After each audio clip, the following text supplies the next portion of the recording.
नमस्कार, मैं हूं राम किंकर, हाजिर हूं एमसीडी की राम कहानी को लेकर अपने सहयोगी सचिन चंडोक के साथ। देखिए, सबसे खास बात यही है कि आने वाले दिनों में जो डेंगू, मलेरिया, चिकनगुनिया का खतरा है वो लगातार बढ़ता जाएगा, क्योंकि बाढ़ से प्रभावित कई इलाके रहे हैं और साथ ही साथ ये मानसूनी सीजन है। दूसरी सबसे खतरनाक बात ये है कि जो इसे कम करते हैं, यानी डेंगू, मलेरिया, चिकनगुनिया के खिलाफ जो लड़ाई है उसको लड़ने वाले को दिल्ली नगर निगम में कहा जाता है डोमेस्टिक ब्रीडिंग चेकर्स। यानी ये वो टीम है जो कि इन जल जनित बीमारियों के खिलाफ काम करती है, सबसे प्राइमरी लेवल पर काम करती है। और यकीन मानिए कि अगर आपके घर में 5 कमरे हैं और आपका जो घर है वो दिल्ली नगर निगम के अंतर्गत आता है, तो ये ग्राउंड फ्लोर से लेकर के 5 फ्लोर तक जाएंगे और आपके घरों में न केवल छिड़काव करेंगे बल्कि चेक करेंगे कि कहीं ऐसा तो नहीं कि वहां पर लार्वा पनप रहा हो डेंगू से संबंधित।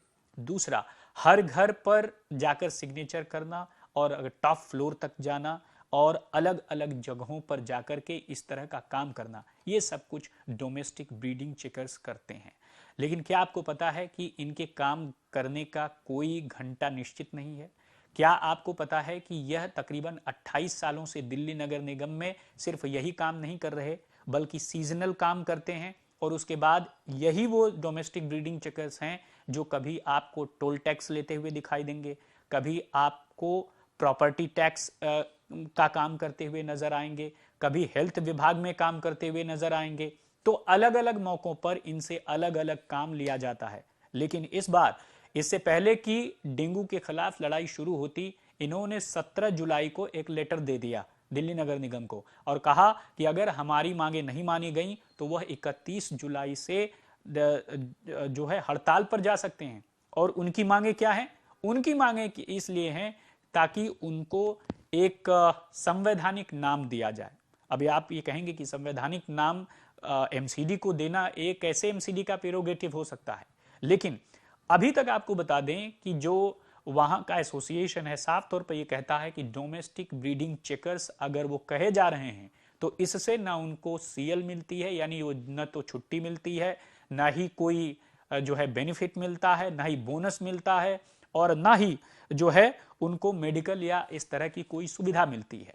और इससे पीछे उनका जो तकनीकी रूप से कहना है कि यह नाम एक असंवैधानिक है। हालांकि 2006 में 2017 में 2006 में यह आया था कि इनको माफ कीजिएगा, 2017 में एक ऑर्डर आया और इस ऑर्डर के तहत यह कहा गया कि इनको जो है साफ तौर पर जो खाली पड़े पद हैं उनको भरा जाना चाहिए और इनकी तैनाती की जानी चाहिए। तकरीबन 3000 की संख्या में 1000 के पद खाली होना बताया गया और उसके बाद यह कहा गया कि जो है इनकी तैनाती की जाएगी। बावजूद इसके अभी तक इनको वह उचित नाम नहीं मिला है जो कि पहले ही कहा जा चुका है कि अब इन्हें वो उचित नाम दिया जाएगा। यानी यह दरअसल अपनी एक पोजीशन पाना चाहते हैं दिल्ली नगर निगम में, जिसके तहत इनको सीएल मिल जाए, बोनस मिल जाए, वो सभी अधिकार मिल जाए जो सभी कर्मचारियों को मिलते हैं। लेकिन इनका यह कहना है कि तकरीबन 98 में इन्हें हेल्थ ऑफिसर कहा गया था और 96 में, उससे पहले अगर बात करें तो जो है इन्हें फील्ड वर्कर कहा गया। तो ये बेलदार की तरह होते थे, फिर इन्हें जो है हेल्थ वर्कर कहा गया।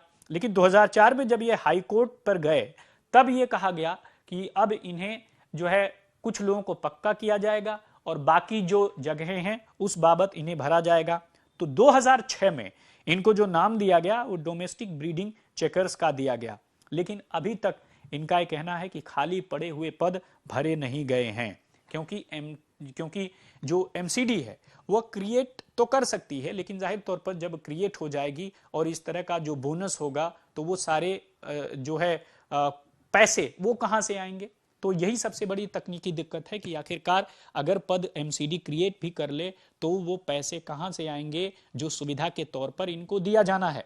लेकिन वहीं पर अभी ये जो आरआर रूल है एमसीडी का, यानी रूल एंड रेगुलेशन जो रूल है, यानी एमसीडी के तमाम जो नियम कानून है, ये 28 साल से काम तो कर रहे हैं, अलग अलग काम कर रहे हैं, बिना घंटे देखे काम कर रहे हैं। बावजूद इसके इनको वो सुविधाएं नहीं मिल रही हैं जो कि आरआर रूल के तहत एमसीडी के कर्मचारियों को मिलती हैं। बस इसी सुविधाओं की मांग को लेकर के इन्होंने तो एक लेटर दे दिया है, कमिश्नर को, साथ ही साथ मेयर को, और ये कहा है कि यह 31 जुलाई से हड़ताल पर चले जाएंगे अगर इनकी मांगे नहीं मानी गई तो साफ तौर पर ये देखा जा रहा है कि अलग अलग मौकों पर ये सीजनल काम करते हैं, और ये भी कहा गया कि दरअसल ये सीजनल काम करते हैं तो इन्हें परमानेंट किए जाने की क्या जरूरत है। लेकिन इनका यह कहना है कि हम बहुत काम करते हैं और सीजन के अलावा भी काम करते हैं, बावजूद इसके हमारी गिनती कहीं नहीं है। तो ऐसे में जो डीबीसी चेकर्स का शब्द है, कम से कम उसे ऐसे दायरे में लाया जाए जिससे माना जाए कि ये एक तरह से संवैधानिक है। अब ये संवैधानिक है या असंवैधानिक, ये बहुत बहस का विषय हो सकता है, लेकिन मैं सिर्फ और सिर्फ इस वीडियो के जरिए इतना बताना चाह रहा हूं कि जो डोमेस्टिक ब्रीडिंग चेकर्स हैं वह साफ तौर पर यह मांग करते हैं कि पहले उन्हें बेलदार कहा गया, फिर उन्हें हेल्थ ऑफिसर कहा गया, फिर फील्ड ऑफिसर कहा गया, और फिर अब उन्हें डीबीसी चेकर्स कहा गया। तो साफ तौर पर अगर डीबीसी कहा भी जाए, नाम में क्या रखा है, गुलाब को गुलाबो कह दोगे तो उसकी खुशबू नहीं चली जाएगी, लेकिन कम से कम डीबीसी कह रहे हो तो आरआर रूल के तहत जो जो चीजें, जो जो बेनिफिट्स मिलते हैं एमसीडी के कर्मचारियों को, वह इन 3000 की संख्या वाले डोमेस्टिक ब्रीडिंग चेकर्स को भी मिलना चाहिए, ऐसी इनकी मांग है। नहीं तो वो हड़ताल पर चले जाएंगे। तो क्या मेयर ने आश्वासन तो जताया है कि इस पूरे मामले में कुछ करेंगे, तो क्या एमसीडी के पास वक्त रहते इतना फंड आ जाएगा कि वह क्रिएट कर लेंगे और उसके बाद से डीबीसी चेकर्स को उनका हक दे देंगे? इससे पहले आपने देखा कि स्वच्छता कर्मचारी भी लगातार जो है हल्ला हो हंगामा कर रहे थे, और उसके बाद से उन कुछ लोगों को सैलरी मिली। तो लगता है कि एमसीडी का जो ये फंड क्रंच का संकट है वो पता नहीं कब जाकर खत्म होगा।